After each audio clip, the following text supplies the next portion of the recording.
Perfect. Bonsoir à tous. Et nous avons donc le plaisir de continuer cette série de cours sur la disparition des Juifs du Moyen-Orient avec un invité français ce soir.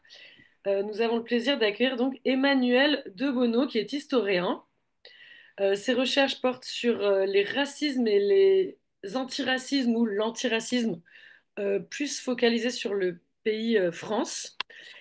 En cherchant sur Internet, j'ai pu trouver que vous avez rédigé de nombreux articles dans un blog du Monde qui s'appelle Au cœur de l'antiracisme et qui se présente comme un regard sur les militants, les idées, les pratiques. Vous avez écrit plusieurs ouvrages, notamment l'ouvrage qui est issu de votre thèse aux origines de l'antiracisme, la LICA 1927-1940, qui a été édité aux éditions du CNRS en 2012. Et votre dernier ouvrage le plus important, je pense, et pour moi le plus célèbre, en fait, qui m'a permis de vous connaître au début, c'est Le racisme dans le prétoire, antisémitisme, racisme et xénophobie devant la justice, aux éditions Paris Universitaire de France 2019. Et vous êtes aussi rédacteur en chef de Droit de vivre, la revue universaliste de la LICRA. Je vous laisse la parole. Quant à ces organisations-là, vous allez nous présenter le travail de la LICA dans les pays arabes ou du monde arabo-musulman.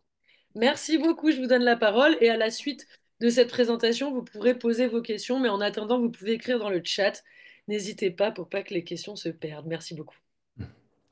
Merci beaucoup Erika. Bonsoir à toutes et à tous. Merci d'être présent pour cette nouvelle séance. Je remercie vraiment l'Institut Jonatas, Joël Kotek qui n'a pas pu être là et Erika pour leur travail fabuleux depuis que Jonatas existe. Et puis merci aussi à Alice Gap qui coproduit ce cycle de conférences qui porte donc sur la disparition des Juifs du Moyen-Orient. Alors je me suis engagé à pas parler trop vite, donc il ne faudra pas hésiter à me ralentir parce qu'il y a une traduction simultanée et donc je vais essayer de faire attention.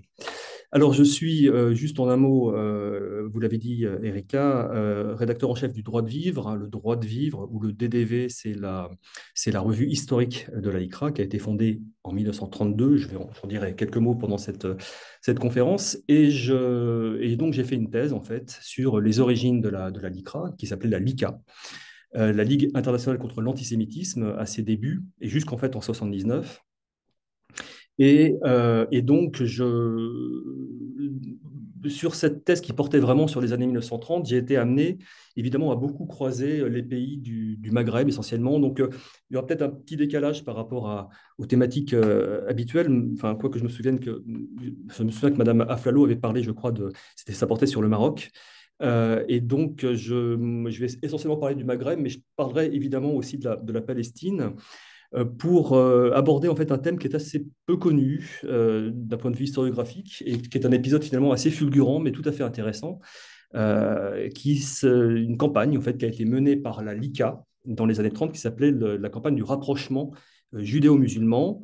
Et c'est un sujet qui je crois, enrichit vraiment la connaissance des relations judéo-musulmanes, et ceci à plusieurs niveaux, à travers le regard porté par une organisation française sur les rapports entre les juifs et les musulmans dans les pays arabes, la nature aussi effective de ces rapports, les perceptions mutuelles, les modes de coopération, les rapprochements et les frictions. Par ailleurs, la connaissance des sources et des dynamiques de l'antisémitisme dans ces régions. Et puis, je crois que le sujet permet aussi une réflexion sur le mouvement social et le militantisme, sa portée, ses limites, ses utopies, mais aussi son pragmatisme indispensable à la vie de la cité, ce qui ne me semble pas complètement dénué d'intérêt à une époque comme celle que nous vivons. Alors, je vous prie d'avance de m'excuser pour ce qui, en une demi-heure va être un survol. Je vais essayer de ne pas trop dépasser pour qu'on puisse avoir quelques questions éventuellement. Et puis, j'aurai aussi quelques documents à vous projeter à la fin. Je préfère le faire à la fin et les commenter plutôt que de les mettre un peu de manière un peu bordélique au cours de la présentation. Et j'ajoute aussi que, évidemment, je parle ici de l'ALICA historique, et ce qui n'empêchera pas, si vous le souhaitez, d'ouvrir la discussion tout à l'heure sur les actions, les positionnements actuels de cette association. Alors, je voudrais d'abord revenir, c'est nécessaire, en quelques mots sur les origines de la LICA. Rappeler qu'elle est née en 1927, d'abord sous le nom de Ligue internationale contre les pogroms, dans le sillage d'un procès médiatique très retentissant qui fut celui de Samuel Schwarzbart. Et je suis désolé, et je ne vais pas rentrer dans le détail de ce procès, ça me semble secondaire ce soir, mais c'est un procès de l'assassin d'un pogromiste ukrainien qui s'était réfugié à Paris et qui devient, en fait, c'est tout à fait intéressant, non pas le procès du meurtrier juif qui veut venger ses frères martyrisés, mais celui du pogromiste lui-même, sachant que Schwarzbart va être acquitté. Ça se passe en octobre 1927, et c'est à la suite de cet événement que la Ligue internationale contre les pogroms va être créée par des militants plutôt de gauche, d'anciens Dreyfusards, et notamment autour d'un personnage qui est plus jeune, qui n'est pas, enfin, qui est post-Dreyfusard, qui est né en 1895, qui s'appelle Bernard Lecache, qui est un journaliste qui est né à Paris, mais qui est d'ascendance ukrainienne, et qui va être le président par la suite de la LICA jusqu'en 1968. Donc, à ses débuts, l'organisation lutte contre les pogroms en Europe centrale, en Europe orientale, contre le numerus clausus, enfin contre toutes les politiques discriminatoires. Elle informe, elle alerte, elle proteste. Et puis, au début de l'année 1929, la Ligue internationale contre les pogroms devient la LICA. Et son combat, cette fois, s'ouvre d'une manière plus globale sur la défense des Juifs menacés à travers le monde et de plus en plus, en fait, à cette période en France, puisqu'on est à la fin des années 1920, c'est le contexte de la crise naissante, enfin à la suite de la Grande Dépression. Il y a des associations, des ligues d'extrême droite qui se forment au discours xénophobe et antisémite de plus en plus affirmé. Tout cela est très connu, donc un discours contre les immigrés juifs d'Europe centrale et orientale, et puis un discours contre le juif d'une manière générale, avec des attaques plus abstraites qui nous sont assez familières. La domination juive de la France, le contrôle par les juifs de ses richesses, de sa politique, de ses médias, etc. Parmi les discours, bien sûr, il faut souligner la thématique du complot judéo-maçonnique propagé par certains milieux catholiques et nationalistes, la thématique aussi du judéo-bolchevisme, c'est souvent les mêmes qui évidemment portent ces accusations, et puis très important également le rôle du maurassisme, la doctrine de Charles Maurras et des milieux d'action française qui ont tant influencé la droite en France. Alors les Juifs sont par essence l'anti-France, et les fantasmes auxquels ils donnent lieu à l'extrême droite nourrissent un discours anti-parlementaire favorable à un modèle politique autoritaire. Alors justement, en 1933, Hitler est nommé chancelier, de nouveaux groupements vont se former qui ont pour modèle l'Italie fasciste ou l'Allemagne nazie, et qui s'expriment sous la forme d'actions parfois coup de poing et plus généralement d'une propagande sous la forme de publications, de tracts, de réunions publiques, etc. Face à la menace fasciste, l'ALICA mobilise ses militants à Paris et en province, où elle façonne des sections, donc des publications. J'ai dit, il y a le droit de vivre en 1932, il y a des réunions, des manifestations, des actions, parfois des opérations assez originales, comme la traduction intégrale de Mein Kampf, puisque Mein Kampf existait sous la forme de version expurgée en fonction des pays, où on expurgeait les passages qui pouvaient gêner les sensibilités nationales, et donc Hitler contrôlait vraiment cet aspect-là, et donc la LICA a largement contribué à la diffusion d'une version intégrale de Mein Kampf, ou la revendication, par exemple, d'une loi contre le racisme et l'antisémitisme, qui sera obtenue à force de pression et de démarches à la fin des années 30. C'est ce qu'on appelle le décret-loi Marchandeau, qui préfigure par la suite la loi dite loi Pleven de 72. Et puis, politiquement, l'événement le plus important, et c'est celui qui va particulièrement nous intéresser aujourd'hui, c'est le soutien entier au Front populaire en France. Alors, comment vient s'insérer le monde arabe dans cet ensemble? Eh ben, il faut en fait attendre l'émeute anti-juive d'août 1934 de Constantine en Algérie pour que la LICA développe son action nord-africaine. Le contexte, il est celui de l'Algérie coloniale, où coexistent des populations au statut différent, une population musulmane qui est majoritaire, dépourvue de droits, une population européenne et une minorité juive qui s'est vue accorder la citoyenneté française, souvenez-vous, de l'adoption du décret Crémieux, le 24 octobre 1870. Des indigènes musulmans qui, donc, en majorité, sont pour beaucoup, enfin, ont des conditions d'existence médiocres, des populations qui sont peu alphabétisées, peu scolarisées, peu politisées, et qui se montrent en fait assez sensibles au discours idéologique qui joue sur la rancœur et qui provoque vraiment du ressentiment. Le phénomène de l'antisémitisme en Algérie, il est ancien, avec différentes sources, les colons français, mais aussi d'autres Européens, et notamment les Espagnols, en fonction de la géographie. Il y en avait beaucoup à Oran, par exemple.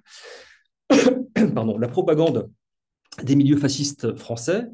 On pense à un homme comme Henri Coston, qui est vraiment un antisémite redoutable dans les années 30, qui le sera aussi sous l'occupation, et qui se présente à Alger aux élections législatives de 1936, mais également la propagande de l'action de l'Allemagne nazie, de l'Italie fasciste, qui diffuse des discours anticoloniaux, dont le but est évidemment de déstabiliser la France républicaine. Et puis, on a évidemment l'antisémitisme des milieux musulmans. Alors, on pourrait dire, pour simplifier, que l'émeute anti-juive qui se déroule du 3 au 6 août 1934, c'est un peu un condensé de tout cela, finalement, alimenté par des rumeurs, celle notamment d'un juif qui aurait uriné sur un mur intérieur d'une mosquée, et celle, en tout cas celle-ci est fausse, de la mort d'un notable qui s'appelait le docteur Mohamed Ben Jelloul, qui était en fait un notable constantinois, une figure du mouvement nationaliste naissant. L'agitation commence le 3 août et elle culmine le 5 août avec l'attaque par des indigènes d'habitations juives hors du quartier juif de Constantine. Des maisons sont pillées, dévastées, des familles sont assassinées. 23 juifs, hommes, femmes, enfants, périssent. Alors, je ne vais pas davantage développer sur les responsabilités locales, l'attitude du député-maire Émile Morino, qui ne fut pas spécialement à la hauteur, ni sur l'enquête et le procès qui ont suivi.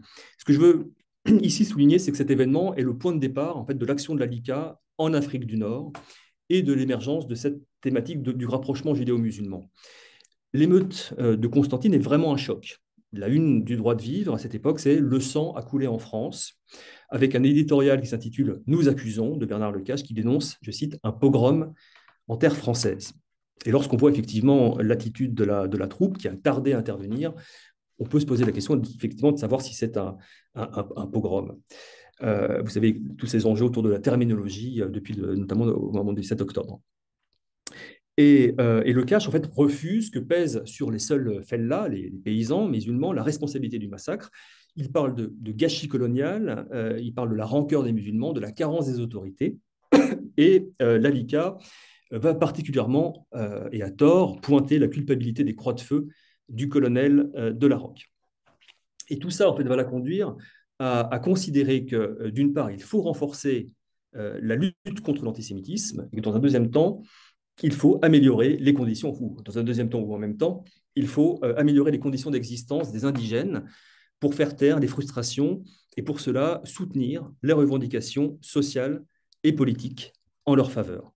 Alors je précise également, ce n'est pas anodin, qu'à ce moment apparaît l'acronyme LICRA dans les discours, dans les courriers. Alors on parle bien de la Ligue internationale contre le racisme et l'antisémitisme. Comme je l'ai dit en introduction, il faudra attendre 1979 pour le changement officiel, mais en fait, il y a une prise de conscience dès cette époque-là qu'il faut lutter contre tous les racismes. Ou, comme on disait aussi, c'est assez amusant, mais on disait lutter contre tous les antisémitismes à l'époque, comme si effectivement l'antisémitisme avait une dimension matricielle finalement par rapport au racisme, ce qui est une thèse tout à fait recevable.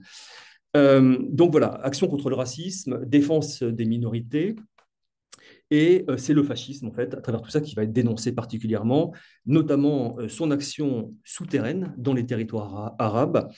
Et je dois préciser que l'ADICA a vraiment un rôle moteur dans l'action antifasciste en France, rôle moteur dans les comités d'action antifasciste qui se mettent en place dès 1934 et qui vont après, à travers la coordination du Rassemblement populaire, la dynamique du Rassemblement populaire, mener à la victoire de la gauche au printemps 1936.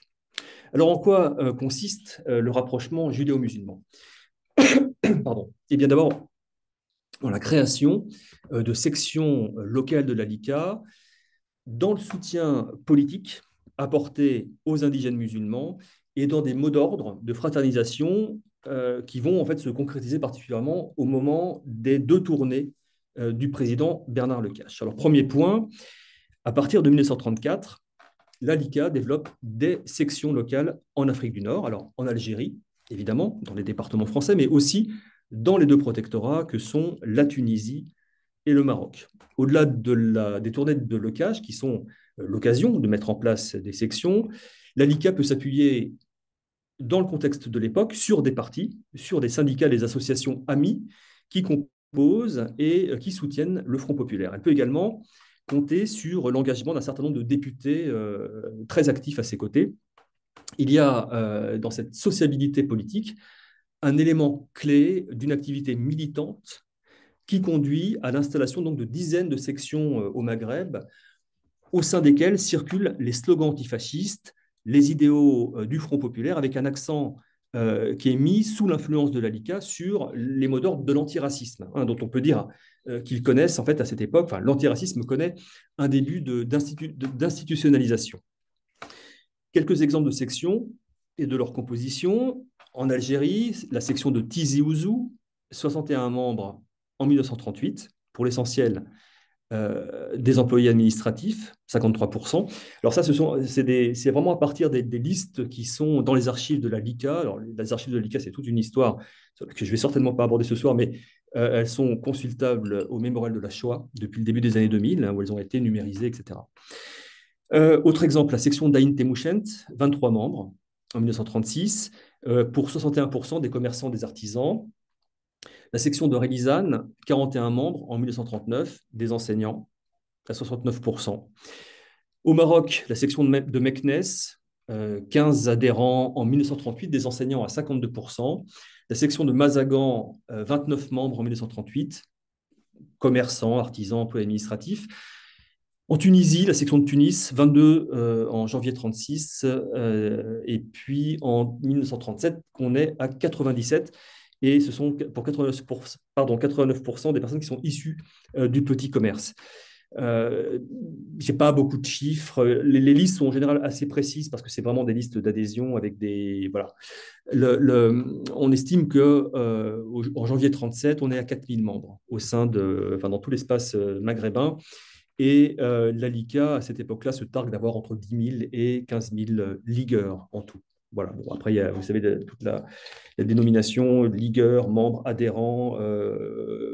Bon, tout ça est extrêmement fluctuant d'une année sur l'autre, etc. Mais on a quand même quelques pistes ou quelques sources pour mesurer en fait, la présence effective des musulmans dans ces sections. Je prends un exemple, mais il y en aurait d'autres. Hein. À Tizi Ouzou, 23 militants sur 61 sont musulmans, c'est-à-dire en fait plus d'un tiers. Hein. Et en allant plus loin, sur ces 23 militants musulmans, on a 4 agents de police, un conseiller municipal, un oukil judiciaire, c'est-à-dire un avocat de droit musulman, le suppléant d'un cadi, donc d'un juge, un commis greffier, un instituteur, un industriel, un négociant, etc. Donc on n'est pas, voilà, c'est pas des fellahs non plus, hein, c'est pas des paysans, on est dans une population qui est plutôt lettrée. Et d'ailleurs, certaines sections sont présidées par des musulmans. C'est le cas d'Aïn Baïda, de Perego, de Sidi Bel Abbès, de Mazagan ou encore Nabeul en Tunisie. Deux exemples d'actions concrètes, le soutien au projet Bloom Violette. Alors, au cours de cette période, la LICA va défendre effectivement avec force le projet qui est porté par Maurice Violette. Maurice Violette est un ministre d'État au sein du gouvernement Blum. qui vise le projet à accorder la citoyenneté à quelques milliers d'indigènes musulmans, 20 000, ce qui est très modeste, hein, avant de l'étendre au plus grand nombre. La campagne en faveur du projet Bloom Violette débute en janvier 1937. Le soutien est constant dans les réunions de la LICA, en métropole en Algérie, mais le projet se heurte très vite à l'opposition de la droite et il sera définitivement rejeté par le Sénat à la fin de l'année 1938. Autre exemple, le soutien de la LICA aux revendications du Congrès musulman. Le 1er juin 1937, la LICA adopte la charte revendicative de cette organisation, le Congrès musulman, qui est une organisation qui veut là, en fait, l'assimilation, enfin, le rattachement à la France. C'est pas du tout comme on n'est pas dans le nationalisme algérien qui est naissant, comme je l'ai dit, que j'aborderai tout à l'heure. On est ici dans un militantisme qui réclame donc des réformes politiques et sociales, comme la suppression du code de l'indigénat, donc la suppression des rouages spéciaux comme les délégations financières qui font écran entre finalement les territoires algériens et la métropole, qui demande également l'instruction obligatoire, le développement des œuvres d'assistance ou encore l'égalité salariale. En Algérie, donc, les manifestations que la LICA organise ou auxquelles elle s'associe reprennent toujours ces mêmes discours, ces mêmes préconisations. Enfin, comme je l'ai dit, donc quelques mots sur les 2 tournées de Bernard Lecache en Afrique du Nord. La première se déroule de janvier à mars 1936, la seconde de février à mai 1937. Alors, ce sont des dizaines de réunions publiques et de conférences à travers tout l'espace maghrébin au cours desquelles le président de la LICA s'appuie sur les sections locales ou les associations amies pour rassembler des foules qui sont très bigarrées.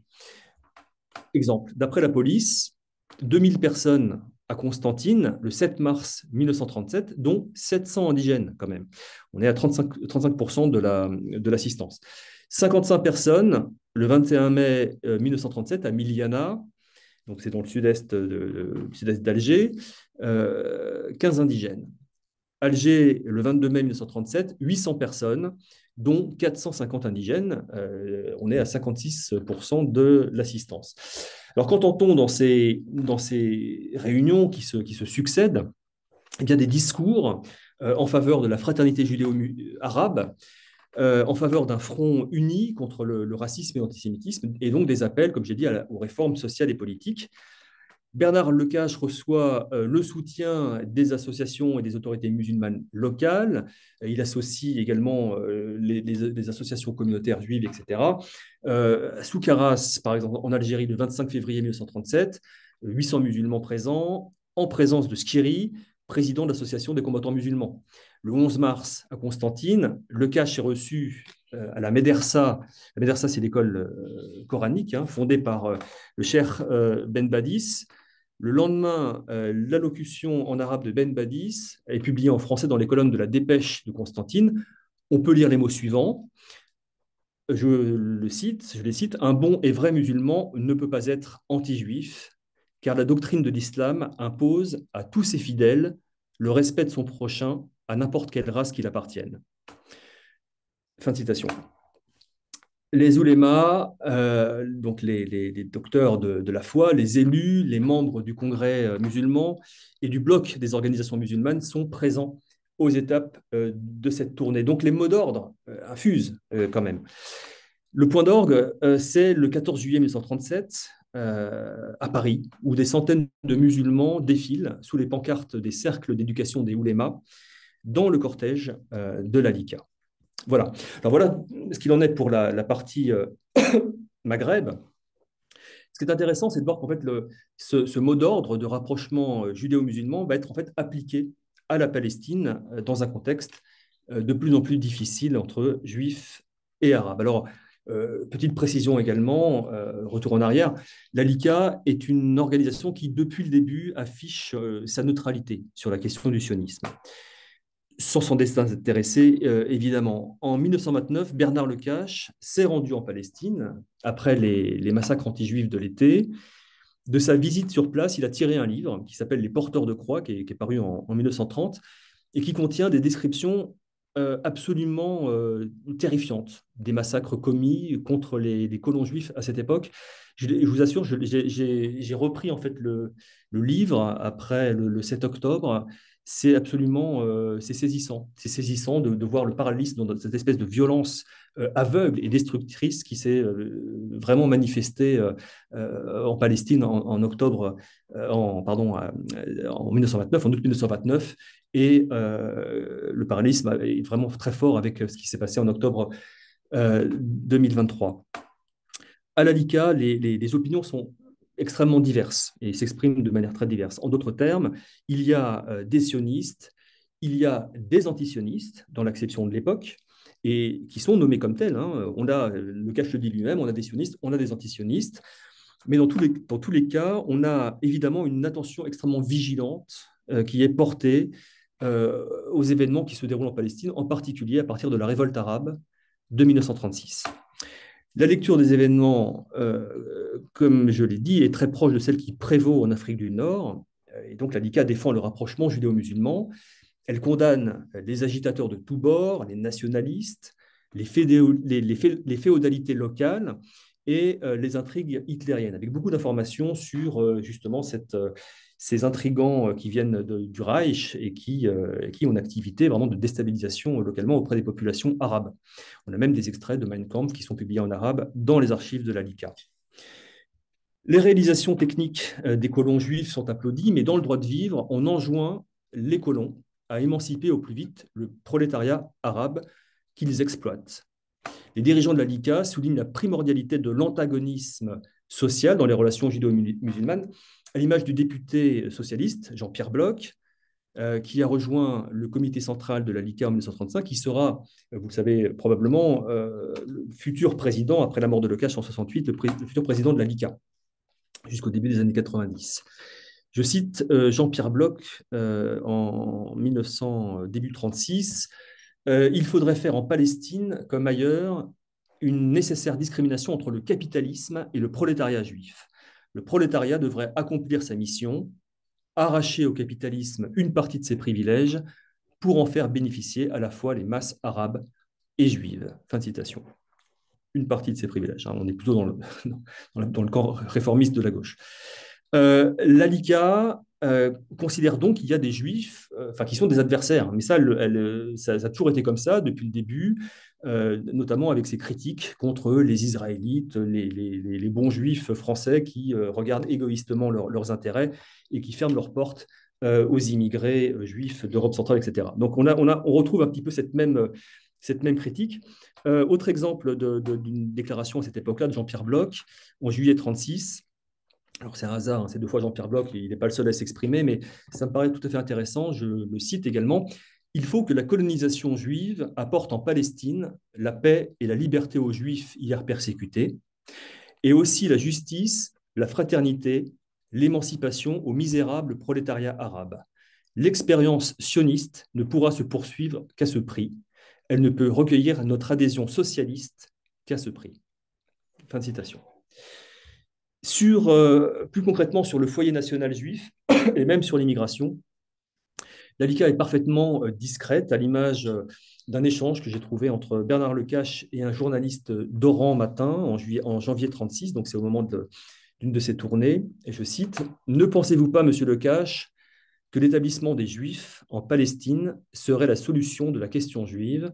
Et Lecache répond « C'est possible, et j'admire les vaillants Aloutsim, les pionniers, mais l'ALICA qui comprend des sionistes, des non-sionistes, des juifs, des non-juifs, est neutre sur la question. » Et ça restera toujours un peu cette position qui consiste un petit peu à botter en touche finalement. Je vais y revenir. Concrètement, l'ALICA n'est pas implantée en Palestine mandataire, mais elle a des interlocuteurs. Des représentants d'organisations sont présents à ces manifestations. Il y a aussi beaucoup de courriers. Alors, parmi les organisations, on peut citer le Keren Kayemet l'Israël, le Poale Sion Istadrout, qui est en gros la CGT palestinienne, ou encore le Poale Sion de gauche. L'ALICA considère aussi l'Antifa. L'Antifa, c'est une organisation palestinienne socialiste de défense des travailleurs contre le fascisme, et elle la considère en fait comme sa section palestinienne. Et à son sujet, le comité central de la LICA a statué ainsi, je cite, il faut laisser à cette organisation le soin de travailler au rapprochement judéo-arabe. Ce serait une erreur pour la LICA d'intervenir directement en Palestine, car nous aurions contre nous à la fois les Arabes, les sionistes et les Anglais.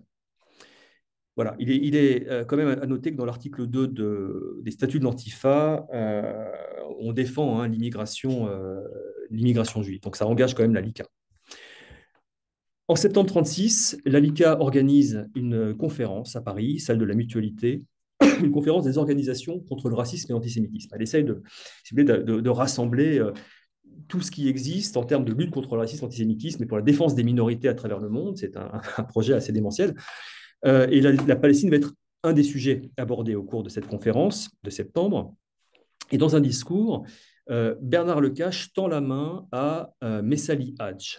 Messali Hadj, c'est le leader de l'Étoile nord-africaine, donc le mouvement nationaliste algérien, qui va devenir, après dissolution par le gouvernement, l'année suivante, le Parti populaire algérien. Le combat de Messali Hadj est celui de l'indépendance. L'alliance avec le Front populaire et la LICA ne vont donc pas du tout de soi. Et Bernard lui tend la main en ces termes. Et je le cite, « Unis, nous imposerons à l'usure, à l'exploitation odieuse de la plèbe, à l'analphabétisme social et politique, à la haine des races, la loi de notre masse, la décision de nos forces. » Alors pourquoi je fais encore comment dire, un écart par l'Algérie, c'est tout simplement que la réponse que reçoit la LICA, la réponse de l'Étoile nord-africaine, peu après la conférence, est exposée en ces termes. Je la cite. « Nous ne vous cachons pas notre déception à la conférence de la Mutualité, car malheureusement, nous avons constaté qu'il y a parmi l'élément juif des aveugles qui ne veulent pas voir la réalité en face et qui suivent le chemin qui est contraire à l'entente indispensable entre Arabes et Juifs. Car nous tenons à vous réaffirmer que nous ne pouvons jamais accepter comme base le foyer juif de Palestine, car le sionisme n'est qu'une forme de racisme et d'impérialisme, autant que celui d'Hitler ou de Mussolini. » Fin de citation. Vous voyez, hein, on est loin encore, on est en 1936, on n'est pas en 1975 à l'ONU ou en 2001 à Durban ou à Paris en 2025. Les années qui suivent voient l'échec finalement de ce mot d'ordre d'entente judéo-arabe au sein même du Rassemblement mondial contre le racisme, qui est une organisation encore plus grande qui a été fondée par la LICA pour englober toutes les associations antiracistes du monde. On entend des attaques contre le fascisme arabe qui provoquent en retour, par exemple, l'intervention d'un militant de la Ligue contre l'oppression et l'impérialisme colonial, je le cite, « On ne peut pas appeler fascisme la lutte d'un peuple pour la liberté. » En juillet 1938, lors d'un congrès du Rassemblement mondial contre le racisme, un appel en faveur du renoncement à la violence et de l'union contre l'ennemi commun, le fascisme, est lancé. Les termes sont assez généraux pour permettre à l'ensemble des participants d'y souscrire. Donc, condamnation d'Hitler, de Mussolini, rejet du terrorisme, de l'impérialisme et éloge des musulmans et des juifs de l'Afrique du Nord qui nous ont montré l'exemple, je cite. Et l'appel se termine par les mots suivants, je cite, « Faites l'union, faites la paix et vous triompherez ». Alors, on ne sait pas trop de quoi, mais en fait, sur un mode très internationaliste qui rappelle l'ancrage à gauche de la LICA, on a ces mots, enfin ces appels, « Abat le fascisme assassin », antiraciste de tous les pays, unissez-vous. C'est évidemment un clin d'œil à Marx et Engels. Donc la question devient inabordable et la volonté en fait, d'organiser en 1939 une conférence internationale échoue. Néanmoins, un mot sur ce projet, parce que c'est intéressant, parce qu'il a reposé en fait, sur la diffusion d'une pétition préalable qui devait circuler en Afrique du Nord, pas en Palestine, mais en Afrique du Nord, et permettre de recueillir des signatures des pétitionnaires des trois religions, ce qui devait avoir une valeur symbolique forte. Et la pétition plaidait donc pour la tenue de la conférence, était destinée au Foreign Office pour donc appuyer le principe de la conférence, et elle visait, je cite, à bien pénétrer les populations arabes et juives de la nécessité d'une solution au problème palestinien. Et je trouve que c'est intéressant parce que, comme elle était destinée à l'Afrique du Nord, on voit bien que la question est d'une grande acuité dans cette région-là et pas uniquement en Palestine. Et en effet, en Afrique du Nord, en cette fin des années 30, on atteint sur le sujet un niveau de crispation avancé dont témoignent les archives. Et j'avais pour ma thèse notamment beaucoup consulté les fonds qui avaient été qui étaient revenus pardon, d'Algérie, enfin, qui sont aujourd'hui détenus par pardon, excusez-moi, ça s'appelait le CAOM à l'époque, c'était le Centre des archives d'outre-mer. Aujourd'hui, c'est l'ANOM, mais je ne sais plus ce que c'est l'ANOM. Bon, c'est à Aix-en-Provence et ce sont des fonds tout à fait qui regorgent de rapports de police sur un tas de sujets et qui montrent effectivement l'acuité de l'antisémitisme. Et donc, cette pétition, elle circule, elle est envoyée dans toutes les sections en Algérie pour que les militants fassent signer. Et voici la réaction d'une militante de la section d'Alger qui écrit au siège le 26 janvier 1939 la chose suivante qui est très significative. Nous avions décidé d'éviter soigneusement de mettre un petit doigt dans le problème palestinien et de ne pas effleurer la question sioniste. Il ne faut pas se dissimuler qu'ici, en cette matière, c'est l'histoire renouvelée de la non-intervention. Et là, ça fait évidemment référence à la guerre en Espagne. Chacun dit à la LICA, il ne faut pas intervenir. Mais il n'est pas douteux que dans certains autres milieux, certains de nos militants, juifs ou arabes, s'intéressent à la question d'une façon qui ne reste pas uniquement idéologique. Suivez mon regard. Il n'est donc pas opportun, puisqu'on cherche à faire le rassemblement ici, de toucher à ces questions si explosives et de provoquer la déflagration de toutes ces susceptibilités.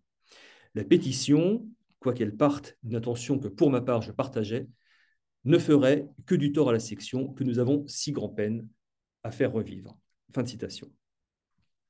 Alors en guise de conclusion, juste quelques minutes, de manière très synthétique pour aborder un petit peu finalement le succès, les limites et les échecs de cette campagne de rapprochement judéo-musulman. C'est, donc vous l'avez vu, très mitigé, mais c'est finalement quand même une très belle page. Si on s'intéresse vraiment aux mobilisations antifascistes et à la naissance de l'antiracisme sous une forme militante, c'est une page tout à fait intéressante et une page tout à fait originale. Il y a de nombreuses démonstrations symboliques, des témoignages de fraternité, des déclarations très fortes, de très beaux éditoriaux, notamment quand Le Cache fait ses tournées, dans le droit de vivre, naturellement, mais aussi dans la presse des pays concernés, c'est important. J'aurais pu passer des heures sur ces manifestations et déclarations qui eurent des effets positifs immédiats. On estime qu'entre février et mai 37, donc c'est la deuxième tournée de Le Cache, mais début mai, et pas fin mai, puisque la tournée se termine en mai, ce sont plus de 60 000 personnes qui assistent à ces réunions et meetings. Alors, 60 000, c'est beaucoup, mais évidemment, c'est quand même assez peu, car il faut, pour terminer, considérer les facteurs qui limitent la portée de cet épisode et qui le referment, en tout cas dans sa spécificité. D'abord, c'est un épisode qui est lié à l'existence du Front populaire. Or, en métropole, comme en Algérie et au-delà, l'expérience de la gauche au pouvoir et de son unité s'épuise en quelques années. Et à la veille de la guerre, le front antifasciste comporte bien des failles, sinon des fractures. Alors, les raisons, on les connaît, il y a la crise économique, évidemment, il y a les menaces internationales, et il y a surtout un pacifisme qui mine et qui divise à gauche. La LICA, fervente défenseur d'une ligne de fermeté face à l'Allemagne, se retrouve bien seule à la fin de la décennie. Deuxième point, il y a le poids des structures, le cadre colonial, les inégalités, le racisme, les conditions d'existence qui font que, dans le fond, les beaux discours, pour dire simple, sont de peu de poids face aux réalités. Des courants de division traversent ces territoires coloniaux. L'antisémitisme en est un, très fort, alimenté par des forcenés qui sont parfois aux commandes politiques. Je citerai que deux exemples, ils vous sont peut-être connus. Celui du maire de Constantine, Émile Morino, qui était en place en 1934 au moment des émeutes, mais qui fut, peut-être que vous vous en souvenez, à l'époque d'Édouard Drummond, l'un des mousquetaires, comme on les appelait, qui s'était présenté aux élections de 1898 en Algérie, aux législatives. Et puis on pourrait citer également l'abbé Gabriel Lambert à Oran. Troisièmement, j'accorderai une mention particulière à la propagande antisioniste qui circule dans tout l'espace du Maghreb et dont rendent compte, comme je l'ai dit, les nombreux rapports de police. L'Afrique du Nord est travaillée par la propagande arabe et, comme l'a montré la lettre que j'ai lue précédemment, il est une évidence que de nombreux juifs sont acquis en fait, au sionisme. Et donc la méfiance mutuelle est là, et très souvent les frictions. C'est difficile d'avoir une lecture binaire. On a évidemment cette propagande arabe, et puis on a effectivement une crispation qui est très très forte dans certains milieux communautaires. Et puis, enfin, je dirais, mais on pourrait évidemment aller plus loin encore dans le détail de l'analyse, mais il faut également remettre le poids de la LICA à sa place. Il n'est pas négligeable, évidemment. La LICA se targue d'avoir 50 000 adhérents à la fin des années 30. Bon, c'est une époque faste, hein. Aujourd'hui, ça fait rêver. Mais elle est en définitive, malgré tout, assez isolée. Et si elle parvient à faire adopter aux instances du Front populaire quelques mots d'ordre antiracistes, elle demeure une modeste association qui est perçue comme juive, ce qu'elle refuse d'être. C'est-à-dire, vraiment, nous accueillons des hommes libres, on se fiche des religions, etc. Nous ne sommes pas des communautaires, nous ne sommes pas sionistes. Mais malgré tout, et c'est un petit peu comme aujourd'hui, la DICA, à cette époque-là, est tout à fait perçue comme juive. Et il y a aussi une réalité liée à la sociologie militante. Mais en tout cas, c'est un obstacle. Et donc, c'est aussi une association avec sa réalité associative, c'est-à-dire avec ses faiblesses, ses défaillances, ses poids inertes, etc. La période qui va suivre va globalement balayer tout cela. La LICA ne reprendra plus pied en Afrique du Nord. Et dans le contexte de l'après-guerre, entre la naissance d'Israël, le nationalisme algérien, le panarabisme et l'ensemble des guerres qui s'en suivent, le mot d'ordre de rapprochement judéo-musulman n'aura plus grande réalité. Voilà. Alors, je vais m'arrêter sur ces mots. Peut-être, je ne sais pas si un tout petit peu de temps pour vous montrer quelques documents. Ouais. Alors, je passe sur le. Hop là. Et c'est moi qui partage, hein. Je ne sais pas si vous voyez quelque chose, Erika. Non, j'ai rien partagé pour l'instant. Pour l'instant, on n'a rien du tout. Alors, je dois cliquer sur le. Voilà, c'est ça, partager. Bim. Hop là. Et là, vous l'avez. Maintenant, c'est bon. Ouais. Si vous Oui, pouviez mettre en diaporama, comme ça, oui, on ne voit ce sera pas mieux. votre appli. Voilà, Voilà. merci. Ça, c'est. Alors, je vais. Bon, j'ai recueilli quelques documents comme ça, un peu pêle-mêle pour essayer d'incarner un petit peu cet exposé. Je préférais le faire à la fin pour vous donner plus d'éléments. Ça, c'est le droit de vivre qui paraît en août 1934, un numéro spécial en pleine période de vacances, entre guillemets, après donc, le pogrom de Constantine. Hein, le sang juif a coulé en France, je vous en parlais tout à l'heure. En dessous, c'est très intéressant. Quelques questions à Monsieur le ministre de l'Intérieur. Bon, j'ai coupé, hein, le droit de vivre à cette époque-là, c'est 2 fois plus long. Est-il vrai que la garnison a été consignée durant le pogrom? Est-il vrai que cette consigne est la conséquence du désir d'intervenir manifesté par les zouaves casernés dans la ville, etc. C'est vraiment des sources tout à fait passionnantes, avec aussi des erreurs, évidemment, parce que c'est des réactions à chaud, avec les erreurs qui peuvent s'en suivre. Je suis désolé aussi de la qualité des documents, c'est parfois un peu flou. C'est juste pour vous donner un exemple du jusqu'au boutisme de certains activistes ou extrémistes juifs. Ça, c'est le journal d'un certain Henri Vautier. Provocation juive, la bataille de Constantine. La bataille de Constantine, on est après les émeutes, hein, d'août 34. Voilà ce que titre un journal anti-juif. Tous unis, tous frères, donc pour illustrer effectivement le fait que la LICA devient la LICRA en réalité. Hein, donc on a toutes les races, je mets des guillemets pour ceux qui n'ont pas l'image, mais c'est effectivement la notion, c'est l'époque où la pensée raciale est une réalité, mais avec une acception, on pourrait dire molle du terme de race. Hein, c'est des peuples, voilà. Exemple je crois que c'est en 1937, il n'y a pas d'année, mais c'est 37. Bernard Lecache, Rassemblement populaire de Batna. Donc ça s'inscrit évidemment dans cette dynamique qui va mener de Front populaire, démocratie et racisme. Moi, je parle pas l'arabe, mais de toute façon, c'est pas très très clair, donc je passe. Conférence publique et contradictoire, cette fois, c'est à Philippeville. Bernard Lecache toujours. Je n'en ai pas parlé, mais évidemment, comment dire, les manifestations, enfin les conférences de Lekash ne sont pas forcément toutes saluées par la critique. Là, vous avez des mouvements anti-juifs. Alors, Binas Nakash, évidemment complètement faux, mais ça, c'est des techniques de l'extrême droite pour déformer les noms. On en a eu, on a toujours des exemples dans l'actualité aujourd'hui.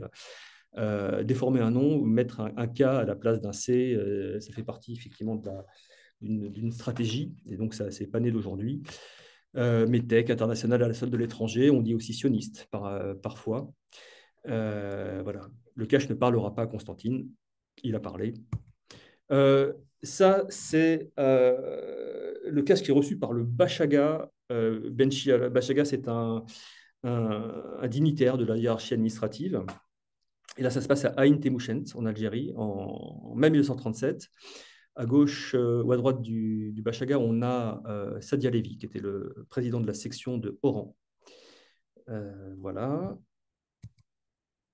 Alors, c'est très tramé parce que ce sont des photos sur le journal de Droit de Vivre. Je ne sais pas si vous arrivez à distinguer. Donc, c'est une conférence. Bernard Lecache. Vous avez on voit des burnous dans la foule. Il y a des mots d'ordre en arabe. Vous avez une salle qui est comble. On aimerait bien avoir des salles combles comme celle-ci, parfois, nous aussi, aujourd'hui. Donc, il y a vraiment il y a une émulation, on peut dire. Et là, on est, donc, je l'ai dit, en avril 37. Non, je ne l'ai pas dit, c'est à Oujda, au Maroc. C'est là, je l'adore. C'est à l'école coranique, la Médersa de Mascara. C'est le 1er avril 1937. Bernard Lecache, je ne sais pas si voilà, vous voyez la souris. Donc Bernard Lecache au milieu, sa femme, André. Je suis désolé, je ne peux pas nommer les autres. Il faudrait que je retourne à la source. Mais ce qui est tout à fait émouvant, en fait, ce sont ces points levés qui font référence évidemment au Front populaire. La Palestine, j'en ai pas pris beaucoup en exemple, mais voilà, et tout à fait. Alors nous avions raison dès 1929. Ça, c'est le voyage de Lecache en Palestine, et c'est vrai qu'il y a des choses qui sont tout à fait saisissantes dans l'analyse de Lecache sur ce qui risque de se produire. Et cette position qui est très complexe. Et, union d'abord, on parlera de partage ensuite. Voilà. Bon, je ne commande pas. En tout cas, ce sont des beaux textes pour la paix, mais voilà. L'antisémitisme dans les années 30, ça c'est à la mosquée de Relisane. Voilà, donc des croix gammées, ce n'est pas forcément fait par des indigènes, c'est souvent fait par des militants de l'extrême droite. Vive les Juifs au cimetière, ça c'est un graffiti sur un mur de Saint-Denis du SIG. La pharmacie Astra à Oran, donc ça date de juin 1940. Des papillons antisionistes, aider les sionistes, envoyer les Juifs en Palestine, le coup du billet aller simple, etc., qui est aussi un classique, qui est souvent diffusé en métropole même, mais on les trouve également au Maghreb. Quelques papillons artisanaux, je vous laisse décrypter, emballe les Juifs, vive les Arabes, etc. Voilà.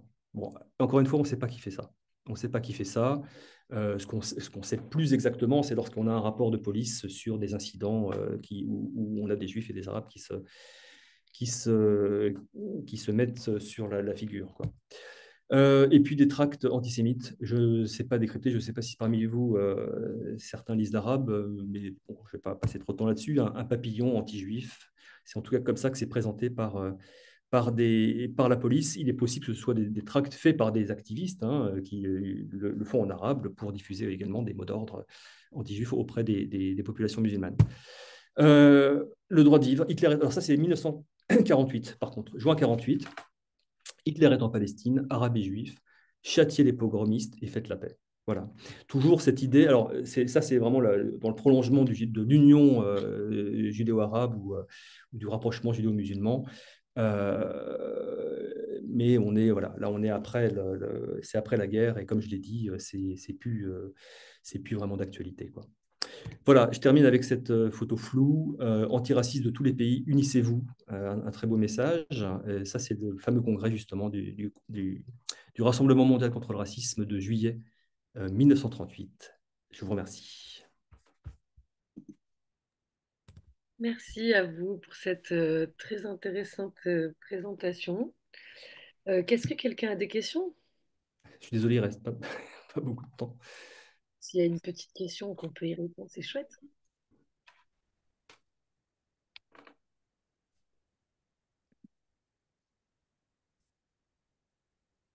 Moi, j'ai toujours une question, hein. Quelqu'un veut prendre la parole? Je regarde le chat. Hop.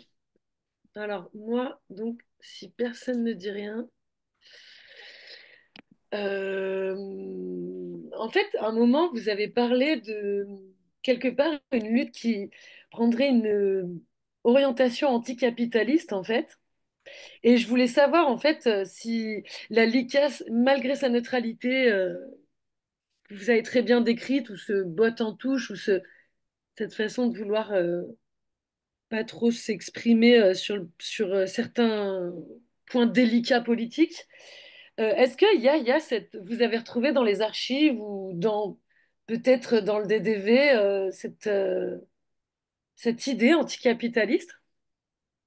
Oui, elle est intéressante parce elle est justement aujourd'hui, quand vous observez le mouvement antiraciste qui est extrêmement fragmenté, hein, où il y a beaucoup d'opposition et où il y a une tendance anticapitaliste très très forte. Ce mouvement est pluriel, mais il y a toute une partie qui est très engagée contre le libéralisme, etc., et qui est vraiment fondamentalement anticapitaliste. Finalement, c'est ça aussi les origines de la LICA. C'est tout à fait intéressant, c'est que Le Cache est un homme qui vient qui a été très très proche de la révolution bolchevique, enfin très proche, qui était en France, mais qui a écrit dans des journaux, qui a été auprès notamment de Boris Souvarine qui avait été expulsé du Parti communiste et qui a d'ailleurs été par la suite également expulsé du Parti communiste naissant au début des années 20 parce on l'accusait d'écrire comme d'autres dans la presse bourgeoise. Mais ça ne l'a pas empêché de rester extrêmement attaché à l'idée de révolution. Et d'ailleurs, en 1927, il préside le comité en gros, de commémoration de la révolution de 1917. Mais la LICA va s'ouvrir de plus en plus sous l'action du Front populaire, justement, à des gens très, très, très différents, transpartisans. Alors, la droite sera toujours désignée comme l'ennemi. L'ennemi, c'est-à-dire en fait la droite capitaliste qui utilise le racisme, l'antisémitisme pour diviser les masses, qui l'instrumentalise. Et puis il y a aussi ce côté, effectivement, l'inégalité des richesses, de la répartition des richesses qui fait que vous avez des frustrations, des rancœurs, et qu'on jette effectivement les préjugés en pâture, les ouvriers ou enfin, les gens, la plèbe s'en saisit, la plèbe, je reprends un nom utilisé tout à l'heure, voilà, pour effectivement accuser des personnes, bien sûr les juifs qui, comme chacun le sait, possèdent toutes les richesses, contrôlent le pouvoir, etc. Donc la LICRA est très ancrée à gauche. Très ancrée à gauche. Il faut attendre vraiment, je dirais, le lendemain de la guerre pour qu'elle se recentre et qu'elle tende même un petit peu vers la droite. Entre-temps, il y a eu la guerre, il y a eu un grand nombre de membres du comité central et d'autres qui qui ont rejoint le général de Gaulle à Londres. On a un certain nombre de militants, dont Jean-Pierre Bloch, ou d'autres comme Lazare Rachline, qui furent des Français libres, hein, qui ont eu des missions très importantes dans la résistance et qui ont un soutien indéfectible à de Gaulle après la guerre. Et donc, ça devient plus compliqué après la guerre. On a des tendances de gauche, et c'est d'ailleurs au lendemain de la guerre, qu'on a le MRAP qui va être fondé, le mouvement contre le racisme, l'antisémitisme et pour la paix, avant que ce mouvement abandonne le nom d'antisémitisme et devienne le mouvement contre le racisme et pour l'amitié entre les peuples en 1977. Voilà, donc les racines de la LICA, elles sont vraiment à gauche. Elles sont à gauche. Et cette question sociale, euh, je pense que c'est quelque chose dont la LICA aujourd'hui devrait aussi se réemparer. Parce qu'en l'occurrence, on le voit bien avec la montée enfin, c'est plus la montée, c'est la présence très très forte du Rassemblement national. On le voit bien avec le sentiment d'abandon d'une partie de la population, les voix qui se reportent effectivement sur un vote un peu de rancœur, etc. Ce sont des mêmes dynamiques qui agissent et on ne se pose jamais véritablement la question de la répartition finalement enfin, de la justice sociale, etc. Et pardon, hein, je ne vais pas faire un discours révolutionnaire, c'est pas ma culture non plus, mais je pense qu'on aurait tort de se détourner de cette, enfin, ou plutôt on aurait intérêt à regarder un petit peu en arrière pour mieux appréhender certaines problématiques actuelles. Voilà. Oh, si seulement. Noah, we need to stop now, no? Can we have 5 minutes more or we need to stop? Oui, yeah. Alors, comme d'habitude, j'aime beaucoup parce qu'en fait, c'est moi qui initie les questions, mais ça enclenche d'autres questions, donc c'est génial. Merci beaucoup, Monsieur Farache, qui pose la question quelle présence des femmes à la LICA? Pardon, vous pouvez la relire. Est-ce qu'il y a une touche féminine dans la LICA? Alors, oui. Oui, oui, il y a une section féminine, comme on faisait à l'époque. Il y avait des sections de jeunes, il y avait des sections nord-africaines, etc. Et puis, il y avait les sections féminines. Donc, alors, on a quelques figures, des femmes vraiment très engagées, qui écrivent des textes, hein, qui sont... le problème, on est quand même, enfin, la LICA n'échappe pas à son époque et on a des femmes qui souvent sont là un petit peu en soutien, organisent des kermesses et je ne vais pas dire font les gâteaux, mais on en est presque là. Mais vous avez quand même c'est évidemment très mixte. Pour ce qui est vraiment je dirais des postes au comité central, c'est très masculin. C'est très masculin et voilà. Mais on met l'accent sur la présence d'une section féminine. Mais comme on fait d'ailleurs dans toutes les organisations, même chez les Croix de Feu du colonel, ou le Parti social français du colonel Delarocque. C'est C'est intéressant parce que la valeur paix, elle pourrait quand même, dans son stéréotype, être plus reliée aux femmes. Enfin, donc, ça pose une question quand même, en la termes valeur. d'imaginaire, je veux dire. J'ai pas entendu. Il y a eu une coupure. La La valeur. valeur paix, elle Ouais. pourrait être dans un imaginaire stéréotypé comme plus féminine, en fait. Enfin, de rapprochement, le care, etc. Donc, c'est Hmm. intéressant ce que vous dites sur ce statut de potiche un peu. Oui, oui, absolument. Mais c'est un peu, c'est vrai que c'est un peu macho. Je pense que enfin, le cas, on le voit dans certains courriers administratifs, c'est pas le plus progressiste des, des hommes, mais voilà, c'est pas une vraie problématique en fait. Enfin, on n'est D'accord. pas, c'est pas le féminisme. Et je dirais que dans l'après-guerre, on a cette figure évidemment de Joséphine Baker qui est la déléguée qui représente la LICA à l'international entre 1955 et 1957, en gros, où elle va faire des tournées très, très importantes. Elle va féminiser d'un seul coup la LICA et la populariser. Mais je dirais que c'est un cas assez particulier, quoi. Oui, c'est une synecdoque, comme d'habitude. Elle représente un parti pour les... autre question de Anne Mariotti, et après, je pense qu'on aura terminé, qui dit que vous parlez beaucoup de l'Algérie. Si vous pouviez donner une ou deux infos sur la Tunisie ou le Maroc à propos de la LICA et de votre exposé, peut-être, ou si quelque chose Mm. vous vient à l'esprit. Bah, j'ai envie de dire à Anne Mariotti que si elle veut des éléments, je peux lui en envoyer ou je peux envoyer des pages de mon travail qui concernent cette région. J'ai pas en fait, comment dire, c'est pas anodin, c'est pas résiduel, l'Algérie, la Tunisie et le Maroc. Mais vraiment, c'est l'Algérie, le gros sujet à cette époque-là. L'Algérie, c'est la France. Et l'Algérie, ce sont des départements français, ce sont c'est des dynamiques qui sont un petit peu différentes, même si la question de l'antisémitisme, elle traverse encore une fois tout l'espace. Et encore une fois, je crois que c'est Madame Aflalo, c'est ça, qui était intervenue, qui avait dit qu'elle elle avait le sentiment d'avoir vécu dans la peur de l'antisémitisme toute sa jeunesse au Maroc. Donc voilà, de ce point de vue-là, on est dans le sujet. Mais pour ce qui est vraiment l'engagement politique, les relations avec comme la LICA a eu vraiment un rôle important auprès du gouvernement, notamment Blum, mais pas que Blum, parce qu'il y a deux expériences Blum, mais il y a aussi pas mal de gouvernements Daladier et Chotan et autres. On a beaucoup de démarches auprès du ministre des colonies, notamment auprès de Georges Bandel, etc., pour assouplir la législation, contre le code de l'indigénat, comme je l'ai dit, pour le projet Bloom-Violette, etc. C'est vraiment l'Algérie qui inquiète.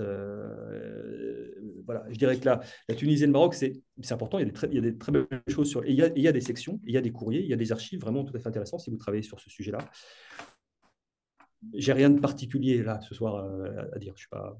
Voilà. Sans souci. Ok, parfait. Nous en avons terminé. Merci infiniment pour ce fabuleux exposé. Merci aux participants. La vidéo sera mise en ligne de toute façon. Donc, à très bientôt. Merci. Bonne soirée. Merci à toutes et à tous. Merci Erika.